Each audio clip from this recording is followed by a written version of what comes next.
Hello, gorgeous Leo Pride. I saved you all for last this month, and I'm really happy I did. Often I can't resist talking to you first or, very early on because I'm just excited to share. But I've worked through a lot of different energies this month, and now sitting here with you, I feel a lot of privilege in getting to share this message with you all. So,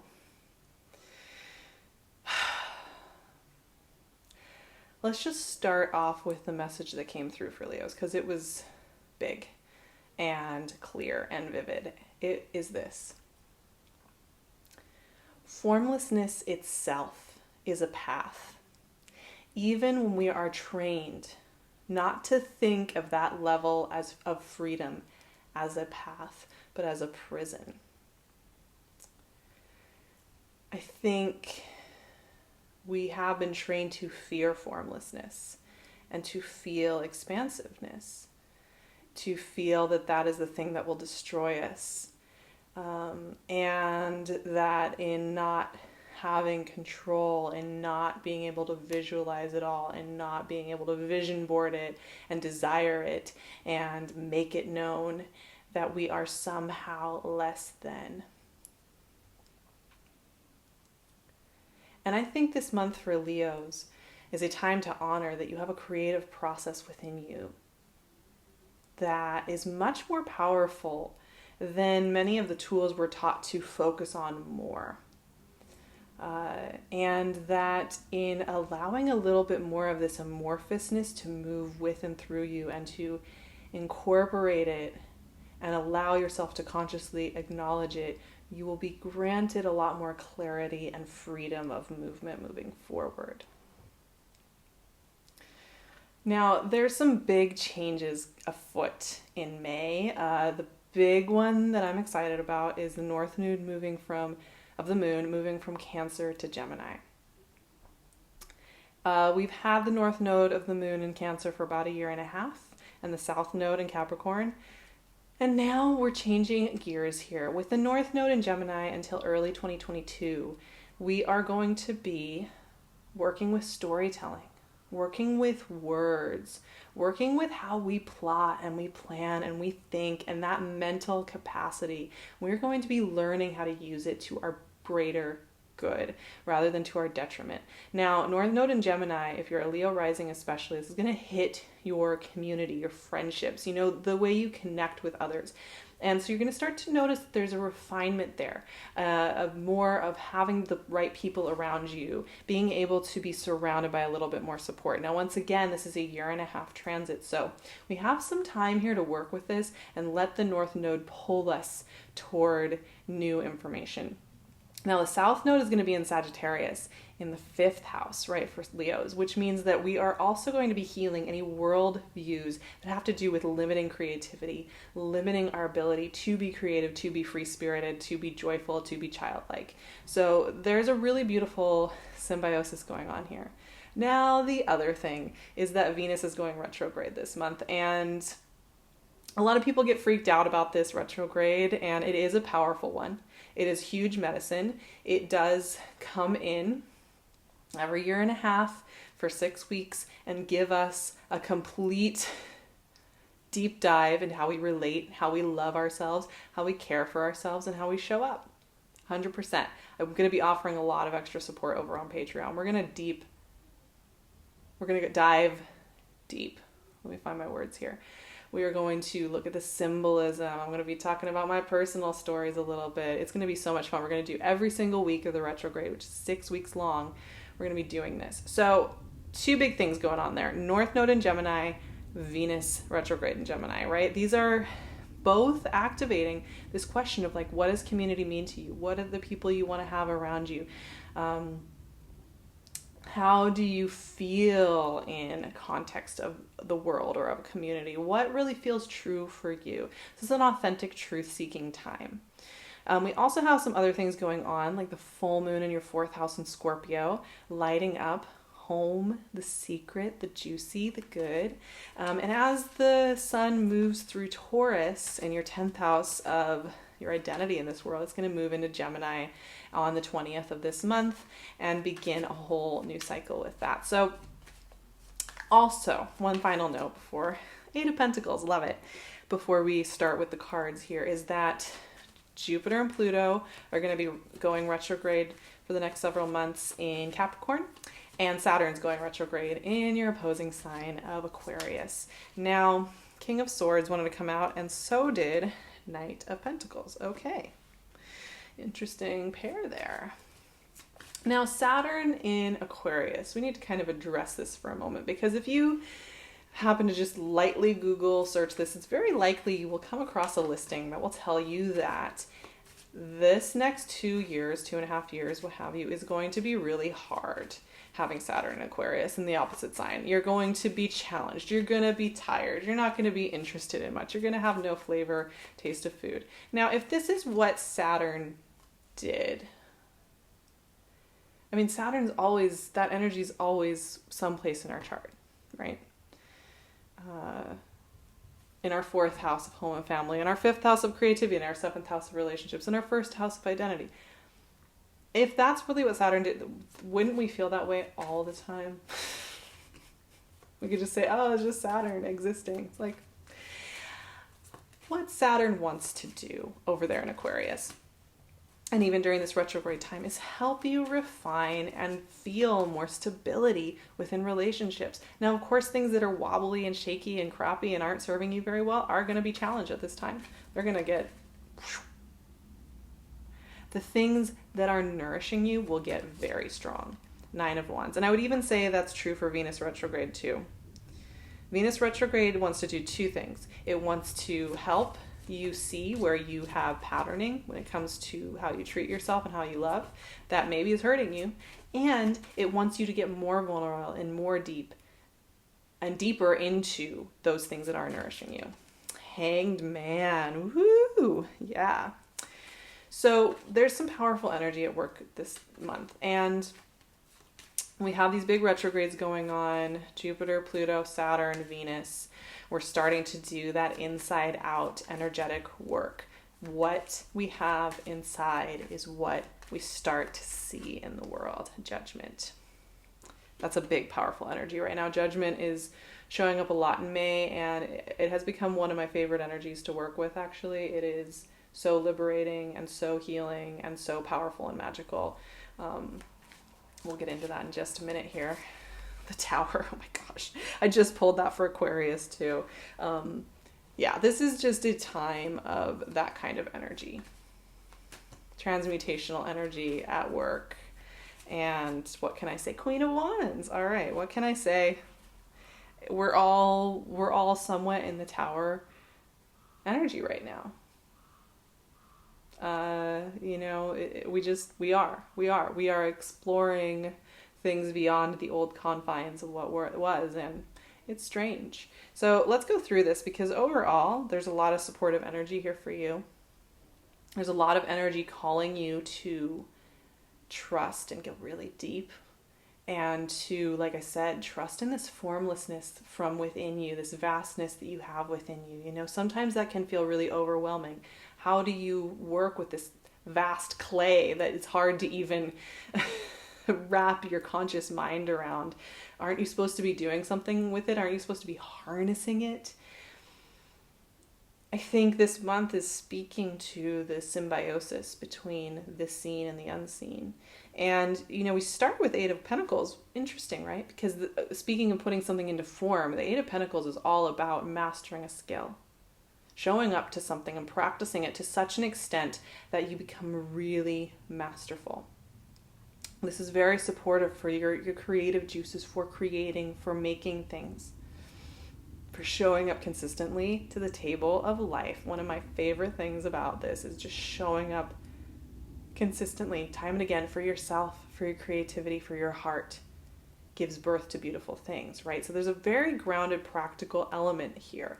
Now, but this is only one part of the puzzle, right? It's not just about practicality, even though these first 3 cards are very focused on that. Eight of Pentacles, King of Swords, and Knight of Pentacles all want things to be cut and dry, clear, planned, locked down, activated, plotted, right? Like this is very rational energy, very consistent energy, which I have to say, I'm liking for Leos. I think that kind of ability to look, make those practical choices, for the things that we can do for ourselves, great, do them. But that's only part of the process, right? It can be a little addicting to, okay, you can problem solve one thing.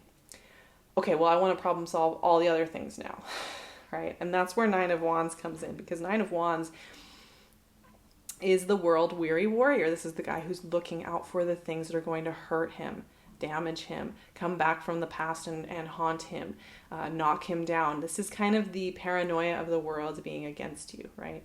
And what we're always working on is getting into inverse paranoia, where we believe that there are mechanisms at work for our greater good. Now, not everything is going to feel like that, and we can't always get into that mindset for every single thing in life, right? But we want to cultivate more of a trust with the world. And the Nine of Wands always is that part of us that wants to get back in self-protection mode. Now, I think what happens often is like I said, you have support, you are problem solving. I'm trying to pick these up. You're problem solving, you're getting your answers, you're getting clarity, you're getting these very cut and dry, focused things happening here. Maybe you're dealing with some very rational people. That feels really good. Okay, we're doing it. And then it's like, okay, it takes that turn for the dark side. It's like, but why can't I control everything? I'm not safe unless I can control everything. And this is where that formlessness starts to come in. And I'm getting like full body shivers here. Okay. This month takes us to the big formlessness, to the big vastness of life. And these next three cards are these major arcana energies that are so much about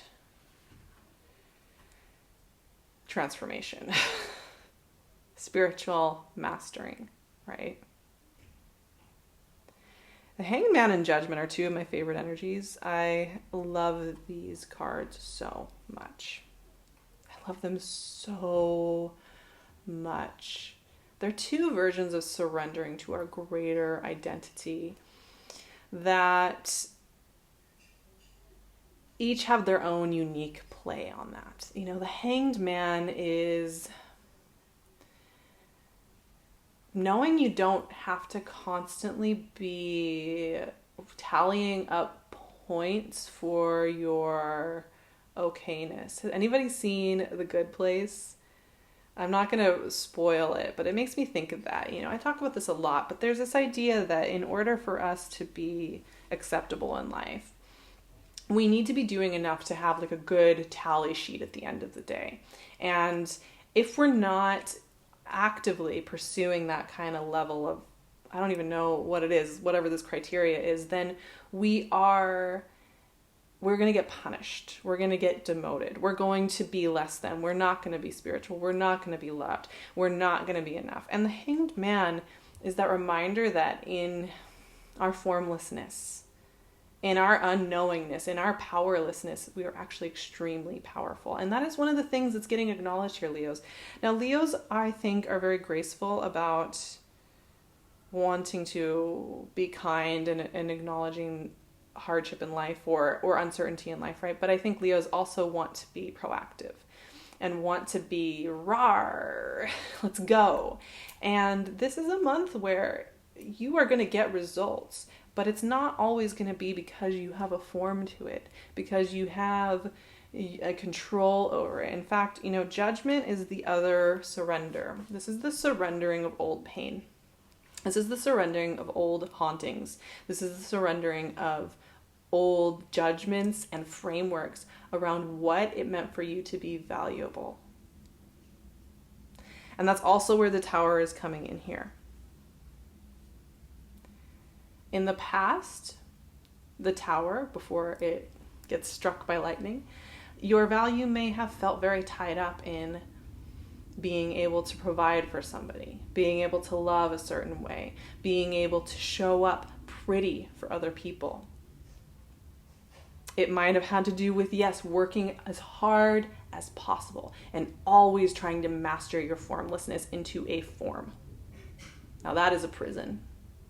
To expect your spiritedness and your bigness to be put in a little cage and said, here's the form of my formlessness. Now I'm enough. What a prison, right? No more. No more of that. There is a liberation going on here. Now, this is from the inside out. Like I said, the logic right now, this is from the inside out. This isn't always going to have to do with the people or the circumstances around you. That's why I like this reading. We start with the groundedness, right? Really practical things, trying your best to be kind to your body and have cut and dry conversations and get solutions where you can, and then create this space for your formlessness to give you so much abundance and freedom and a new way to move forward. And that's the thing. Queen of Wands closes out this reading. Does the Queen of Wands give any care to if somebody approves of her sitting on that throne? No. Does she care if somebody else thinks she needs to move on something at the time that they've dictated for her? That she should be accomplishing this or she should be looking like this? No, she's going to move when she wants to. The thing with Queen of Wands is that she is very brazen. She's very bold. She's going to take her seat at the table. And she's also brazen in her timing. She's brazen in like a cat. You try and tell a cat that they need to be over on this side of the room. A lot of times, not every cat, not all the time, but a lot of times cats won't go until they've decided that is what they want to do, right? Because they know their value isn't suddenly depleted because they don't want to be in that particular part of the room. Their value isn't depleted because they don't have a structure to their formlessness. So my whole point here is to trust yourself more. When you feel you need to judge, you need to tamp down, you need to be looking for answers in the concrete, you may be finding that in trusting your formlessness, you'd get a lot more clarity coming through. Now, I wrote keywords for the month of May, and I'm really excited to share them, so let's pull one for you. And it is the word shift.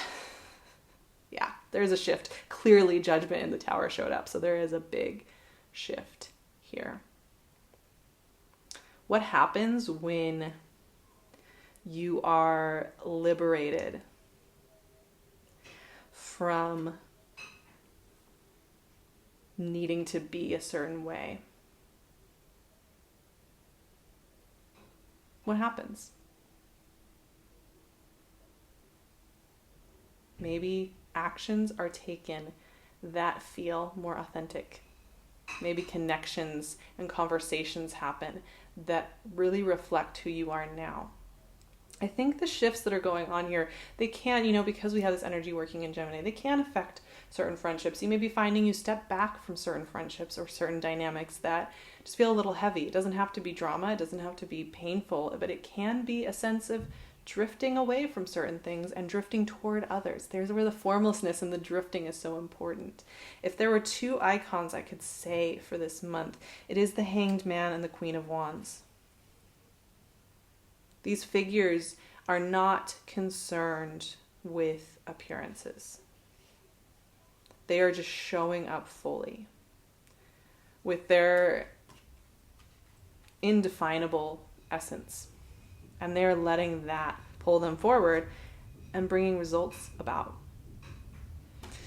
Now, I'm going to be riding this train with you all. Obviously, I'm a Leo sun with plenty of energy in Leo, so transformation is afoot. I am totally riding this with you. I'm really excited to go over to Patreon. We're going to be working through all of May. We're going to be working through all of that Venus retrograde. I would love to see you over there. So I'll leave my Patreon link below. And you can also find me on Instagram at Sarah Verba. And I will hopefully be opening up sessions. I will be opening up sessions for the summer months. Keep an eye out. I'm going to leave my booking page below. I'm very close to opening up my new June session date, so I'd love to create that space and work with you. I'll leave all those goodies below, as well as PinkLune's gorgeous jewelry for her Etsy shop. These are brass pieces. I love them. They're so beautiful. So I'll leave her link below, all the goodies in the description box. And I will see you for more moon magics and for June readings ahead. I love you so much, and have a beautiful, blessed May, Leos. You got this. There's so much magic in the air, but we have to trust it more. We have to trust ourselves more.